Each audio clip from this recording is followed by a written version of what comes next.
Nahuli kam sa Mandaue City, kininduha ka malaglahing disgrasya. Din mga pedestrian sa nabanggaan. Anang report ni Nico Serino. Ang unang insidente nga nakuhaan sa Mandaue City Command Center nahitabo sa may Highway Seno, iskina AS Fortuna kaganihang kadlawon. Niadto higayuna, mi aksyon nagminor ang mga sakyanan kay nag-stop na ang traffic light. Apan milahos-lahos kining usa ka truck. Naigo niya ang usa ka manindahay, ingon man ang lain nga motorsiklo sa pikas kilid sa iyang sakyanan. Pulos na tumba ang mga biktima ug naligsan pagyod ang tiil sa street vendor. Wala na siya makabreak.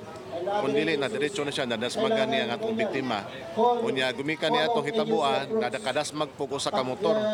Os nagimaneho ni Mark Perez 28 anyos. Ang ilang nahiaguman na kadaot sa lawas minimum ra wala kayo sila mga serious physical injury. Ana karon sa ospital ang manindahay nga giilang si Ricardo Pilago.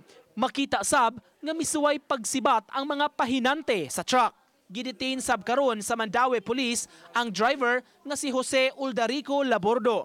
Gisuwaya namo pagkuha ang yang habig apan wa kini mutubag sa among mga pangutana. Sa pikas bahin, laing insidente sab sa pedestrian nga nabanggaan. Kuha kini sa CCTV sa may AS Fortuna kaganihang buntag gihapon. Kining lalaki nga milabang lang unta niadto higayuna naigo sa naghaguros nga motorsiklo. Miresulta kini sa pagkalamba sa pedestrian ug pagkatumba sa motor. Uban ni Godfrey Relien, Nico Sereno, Balitang Bisdak.